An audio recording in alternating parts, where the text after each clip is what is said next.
저는 결혼한 지 2년 지난 32살의 여자입니다. 올해 초 설날에 시댁에서 일어났던 대단했던 일을 이야기해볼까 해요. 시댁과 고부 갈등 이야기라고 하면 듣기만 해도 혈압 오르는 분들이 있으실 텐데 끝까지 듣다 보면 제가 마냥 당하기만 하는 며느리가 아니라는 걸 아시게 될 겁니다. 저는 2년째 전문대학을 졸업하고 부모님의 도움을 받아 작은 꽃집을 운영하고 있어요. 어릴 적부터 아빠가 엄마에게 기념일마다 꽃을 사다 주셨는데 그 모습이 너무 행복해 보여서 나도 크면 꽃을 다루는 사람이 되고 싶다고 생각했었던 것 같아요. 저는 우리 집안 식구들 중에서 유일하게 공부에 흥미와 재능이 없었고 일찌감치 진로를 이쪽으로 정해서 일을 시작하게 되었지만 저희 나머지 가족들은 다들 공부를 잘했어요. 아빠는 30년째 동네에서 나름 유명한 치과를 운영하고 계시고 엄마는 중학교 선생님이세요. 하나뿐인 제 오빠도 공부를 정말 잘해서 일찌감치 미국에서 대학을 마치고 샌프란시스코에서 회사를 다니고 있어요. 어릴 적에 부모님이 다투시는 장면도 못 보고 자랐고 집안도 나름 여유 있어서 전체적인 가정 환경에 문제가 있다고 생각해 본 적이 없었어요. 그런데 결혼한 이후에 자꾸 우리 집안 가정 환경에 대한 잔소리를 하도 듣다 보니 나중에는 뭐가 뭔지 모를 지경이 되었습니다. 저희 남편은 제 꽃가게 근처에 있는 회사를 다니고 있어요. 나름 대기업 계열사이고 꽃집 근처에는 그런 회사들이 많이 있어서 평소에도 자주 보는 셀러리맨 중 한 명이었어요. 처음 이 사람을 의식하게 되었을 때 일주일에 한 번씩은 꼭 들러서 꽃을 사가길래 여자친구에게 주는 거라고 생각했는데 알고 보니 여자친구도 없었고 단지 제게 관심이 있어서 자꾸 찾아와서 꽃도 사고 말도 걸었던 거였어요. 남자들이 많이 다니는 회사가 주변에 많이 있기 때문에 솔직히 전화번호 알려달라는 남자들은 많이 있었지만 그 중에서도 이 사람이 첫 인상부터 호감이었고 목소리며 성격까지 좋아 보여서 만나게 되었어요. 그렇게 만나다 보니 배려심도 있고 주변 사람들도 잘 챙기는 정이 많은 사람이라 제가 더 좋아하게 되었습니다.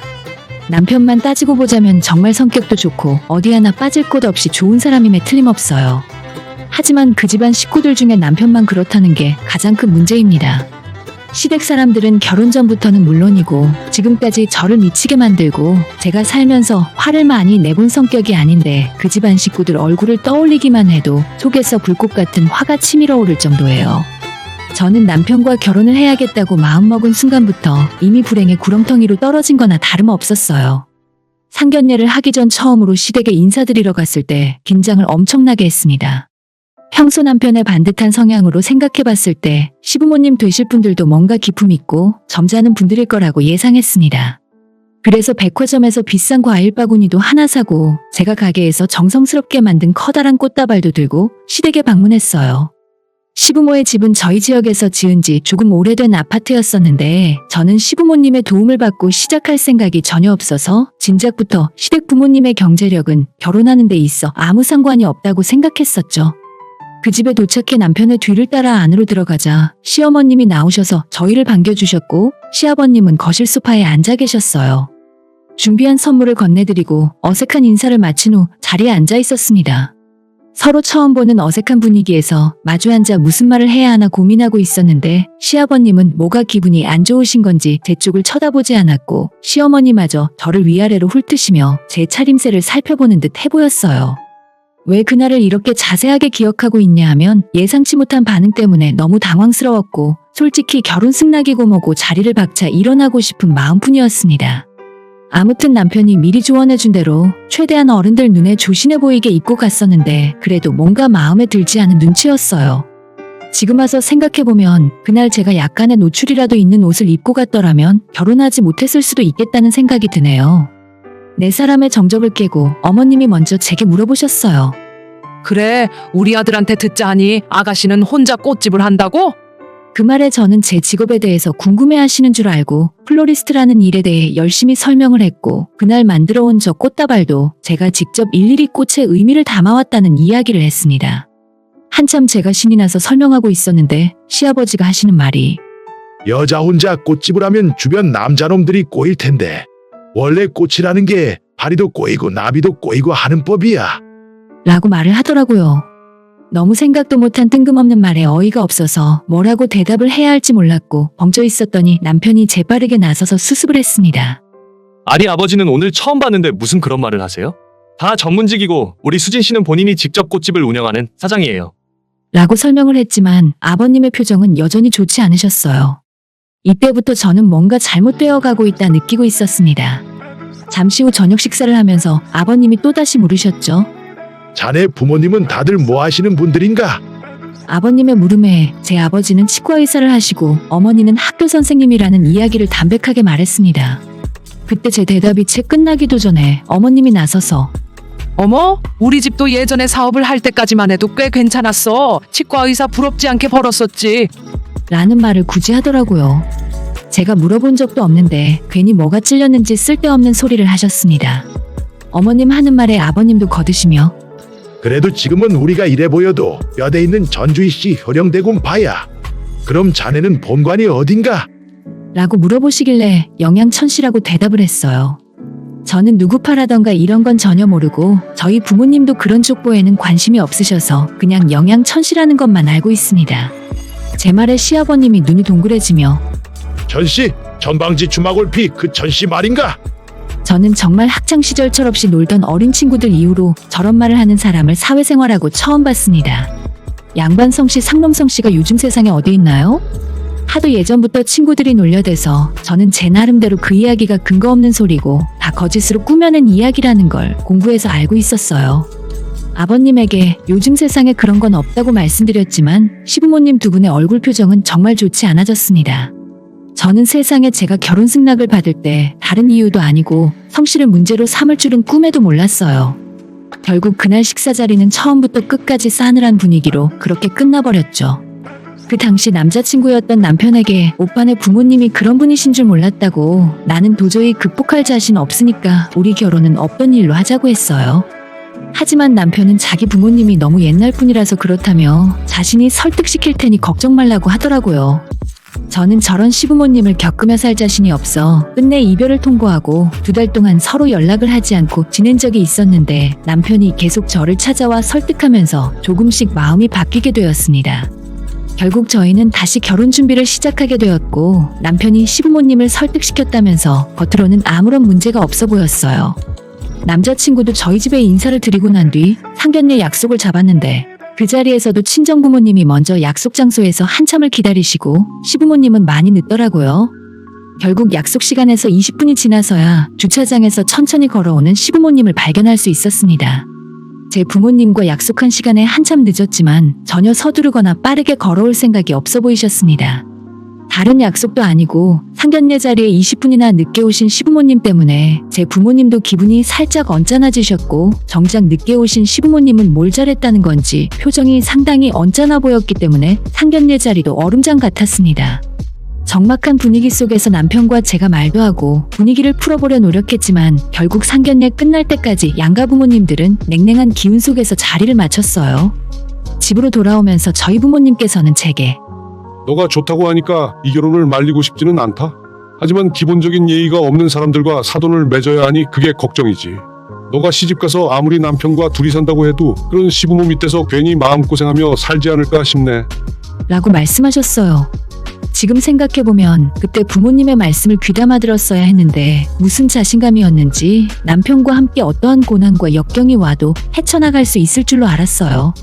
결혼 준비는 남편과 제가 양가 부모님의 도움을 받지 않고 스스로 해결하기로 했습니다. 남편이 모아둔 돈과 대출을 조금 받아 작은 아파트를 전세로 얻었고 저도 제가 모은 돈으로 혼수 준비를 다 했어요. 서로 부모님 도움 없이 가진 걸로 결혼 준비를 했기 때문에 저희는 양가 부모님들 눈치 볼 일이 없다고 생각했습니다. 실제로 결혼하고 나서도 남편은 최대한 시댁 행사에 제가 참석하는 일을 중간에서 막아주었어요. 그래도 1년에 2번 있는 명절은 어쩔 수 없었지만 저희 시댁은 생각보다 가족 모임도 많이 하고 저보다 위로 3살 많은 신우도 수시로 시댁에 내려오면서 모이라 하더라고요.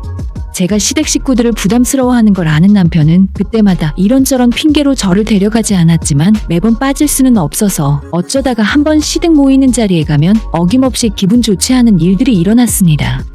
평범한 가족 식사 모임 자리에서도 대화 주제는 저와 저희 집안에 대한 내용이 많았고 은근히 돌려가는 듯한 대화가 많아서 상당히 불편했어요. 친정아빠가 치과의사라서 그런지 본인들이 치과에 가서 불편했던 이야기나 치료비를 바가지 쓰고 나와서 기분이 나빴던 경험을 이야기하거나 친정엄마를 빗대며 학교 선생님들에 대한 안 좋은 소리를 하며 부모님의 직업을 깎아내리는 말들을 했습니다.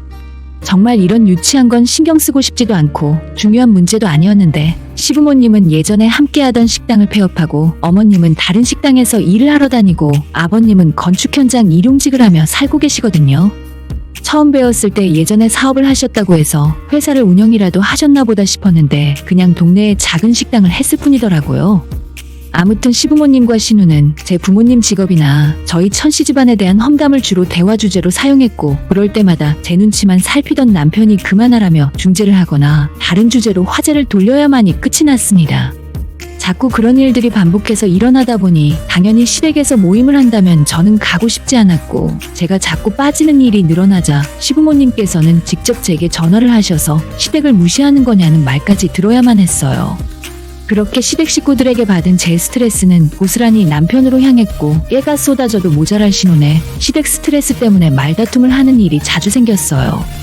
남편이 주로 미안하다 사과를 하고 저는 남편에게 일방적으로 화를 쏟아내긴 했지만 결혼 전 함께 모든 것을 이겨나가야겠다는 다짐과는 다르게 하루하루 지쳐갔습니다. 그러다가 얼마 전 설날에 결정적인 사건이 있었어요. 저희 부부는 명절 전날부터 시댁에 가서 음식 준비하는 것을 도왔습니다. 전도 부치고 남편은 밤도 깎고 만두 빚는 것도 함께 같이 했었죠. 하지만 저희 집은 살면서 지금까지 명절이나 제사를 챙겨본 일이 없습니다. 종교적인 이유까지는 아니고 제가 태어나기도 전부터 아버지께서는 우리 집에서 그런 일은 하지 말자고 하셨대요. 대신에 명절 연휴가 되면 식구들끼리 맛있는 음식 먹고 오후에 다 함께 영화를 보러 가는 것이 어릴 적부터 있었던 저희 집 명절 모습이었습니다. 오빠가 미국에서 대학을 다닐 때부터는 추석에는 엄마의 학교 스케줄 때문에 시간을 뺄 수가 없어 그냥 한국에 있는 가족끼리 보냈고 대신 설날이 되면 아빠의 치과병원을 일주일간 문을 닫으면서 미국에 있는 오빠를 보러 다 함께 여행을 갔어요. 제가 결혼한 뒤로는 저는 더 이상 설에 오빠를 보러 갈 수는 없지만 부모님만은 계속 오빠를 만나러 갔었거든요.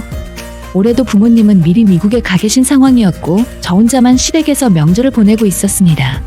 그러니 명절 음식 준비하는 것도 제게는 생소한 일이었고 당연히 실수도 많았어요. 제가 전 부치는 것이 서투르자 어머니께서는 제게 너희 집에서는 제사도 안 지내니? 왜 이렇게 제대로 할 줄 아는 게 없어? 라고 화를 냈고 저는 우리 집에서는 한 번도 명절 음식을 만들어 본 적이 없다고 말씀드렸어요. 제 말에 소파에 앉아 TV를 보고 계시던 시아버님이 깜짝 놀라면서 제사를 안 지낸다고? 그럼 조상님들은 어쩌고? 거참 희한한 집도 다 있구만. 이라고 반응하셨죠. 시어머니도 한술 더 떠서 아니 아무리 그래도 그렇지 시집 보낼 때 이런 기본적인 것 정도는 가르쳐서 보내야지. 라고 하시길래 저는 속에서 치밀어 오르는 화를 꾹 누르면서 이제부터 배워가면 되죠. 모르는 건 어머님이 많이 가르쳐주세요. 하고 마음에도 없는 애교를 부리며 넘어갔습니다. 그날은 그렇게 넘어갔는데 문제는 다음날 터졌어요. 아침에 일찍 일어나 차례를 지내고 가족끼리 둘러앉아 음복을 하며 식사를 하고 있었어요. 그때 자기 시댁에서 차례를 지내고 넘어온 신우가 문을 열고 들어왔습니다. 아직 밥도 안 먹었지? 나 엄마랑 밥 먹으려고 우리 시댁 차례 끝나자마자 넘어왔어. 올케 나도 떡국 좀 줘. 라고 말하며 자리에 앉더라고요. 저는 자리에서 일어나 신우의 떡국을 들어 주방으로 갔습니다. 근데 올케는 친정안가? 대충 정리하고 빨리 가. 명절인데 친정엄마가 안 기다려?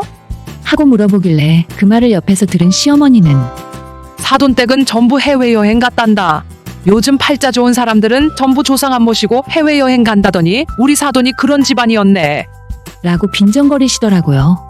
그 말투부터 조금 기분이 좋지 않았습니다. 시아버님도 어머님이 하는 말을 거들면서 아무리 시대가 변해도 조상님은 모셔야 하는 거야. 그게 근본 있는 집안인 거야. 우리 집안이 근본 없는 집이라고 돌려서 말씀하시는데 순간 떡국을 뜨고 있던 국자를 밥상 위에 집어던질 뻔했습니다.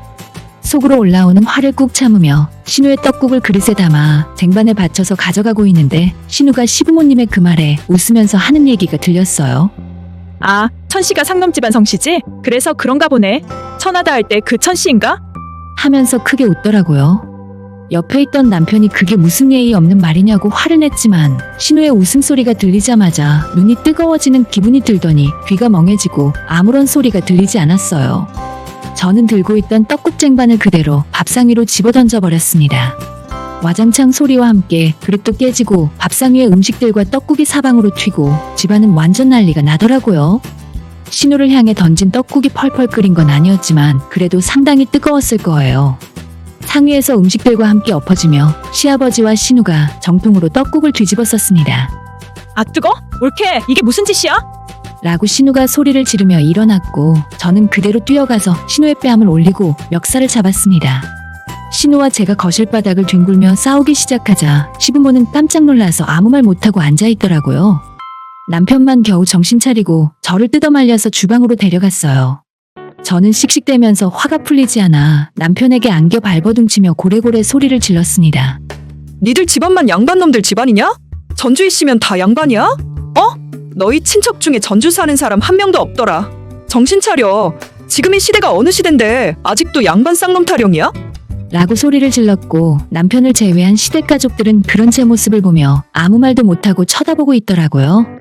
제가 계속 소리를 지르고 악을 쓰니까 남편은 그대로 저를 들쳐업고 집 밖으로 나갔습니다. 끌려나가면서도 계속 우리 아빠가 니들한테 뭘 잘못했는데? 하고 소리를 지르고 있었고 정월 추하로부터 제 목소리에 놀란 앞집 윗집이 나와서 쳐다보기도 했어요. 남편은 저를 차에 앉혀놓고 제가 조금 진정이 되는 듯 하자 차에서 기다리라고 하더니 혼자 시댁으로 올라가 제 신발과 짐을 가져오더라고요. 돌아오는 차 안에서 화가 가라앉고 긴장이 풀리자마자 서름이 몰려왔어요. 운전하는 남편 옆에서 집으로 가는 내내 엉엉 소리내며 울었습니다. 집에 돌아오자마자 남편은 제게 미안하다고 싹싹 빌었어요. 앞으로 다시는 시댁이랑 만나는 일 없게 하겠다며 오늘부로 저와 시댁의 인연은 끊어진 거고 그냥 부부로서 둘만 보고 살자는 말을 했습니다. 저는 남편의 그 말을 믿을 수가 없어서 벌써부터 이런데 앞으로 어떻게 계속 살겠어? 조금 떨어져서 시간을 갖자. 라고 말을 했더니 남편은 제가 보는 앞에서 자기 부모에게 전화를 걸어 한참을 싸우더라고요. 전화기 너머로 들려오는 시어머니의 소리치는 목소리도 만만치 않았고 남편도 제게 보란듯이 화를 내며 소리를 지르고 있었습니다. 시모는 버릇없이 며느리가 시부모 앞에서 그런 짓을 하느냐며 당장 저를 집에서 쫓아내라고 하셨고 남편은 부모님이나 누나도 잘한 거 하나 없으니 앞으로 2번 다시 며느리 얼굴 볼 생각 하지 말라고 했어요. 정말로 남편이고 뭐고 다 필요 없고 다 때려치우고 우리 부모님과 함께 살고 싶었지만 남편의 그런 모습에 한 번 더 기회를 주기로 했습니다. 전화를 끊자마자 남편은 제 전화기에서 시댁과 신우의 번호를 다 지우고 차단해버렸고 혹시라도 모르는 번호로 연락이 와도 절대 받지 말라고 하더라고요. 그리고 현재 오늘까지 저는 단 한 번도 시댁에게서 전화를 받은 적도 없고 시댁 식구들이랑 만난 적도 없습니다. 남편에게 오는 전화도 본인 선에서 다 차단해버리기 때문에 이제는 제겐 시댁이 없는 거나 다름이 없어요. 아직도 그날만 생각하면 화가 치밀어 오를 정도로 마음이 다 풀리지 않았고 그때는 결혼 생활이고 뭐고 다 끝내려고 결심했지만 이렇게나마 남편이 노력을 해주어서 아직까지 참고 살 수 있는 것 같습니다. 요즘 세상에 양반 천민이 어디 있습니까? 잘 먹고 잘 살고 행복하게 살면 그게 양반이지. 한순간에 시댁을 잃었지만 하나도 아쉽거나 슬프지 않습니다. 오히려 더할 나위 없이 행복하고 저와 남편은 그날 이후로 시댁 눈치 안 보고 진정한 신혼생활을 하고 있는 것 같아요. 원래 결혼한 뒤로 시부모님에게 용돈도 얼마씩 보내고 있었는데 2년 끊은 뒤로는 그런 것도 싹 안 챙기기로 했어요.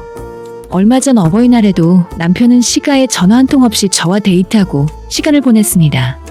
돌아오는 올해 추석부터는 제 부모님이랑 같이 친정에서 밥 먹고 영화 보러 갈 계획이고 내년 설날에는 남편은 못 가지만 제 꽃집 문 닫아놓고 친정 부모님과 함께 미국에 있는 오빠 보러 다녀올 예정입니다. 제사를 지내건 안 지내건 저희 가족이 조상님들에게 감사하는 마음이 없는 것도 아니고 가족끼리 행복하게 지내는 게 제일 아닐까 싶습니다. 도움 하나 되는 거 없는 시댁과 손절했더니 아쉬울 것도 없고 남편과 다툴 일도 없어져서 너무 좋네요. 오늘의 사연은 여기까지입니다. 구독과 좋아요, 알림 설정 부탁드려요. 다들 행복하시고 좋은 하루 되세요.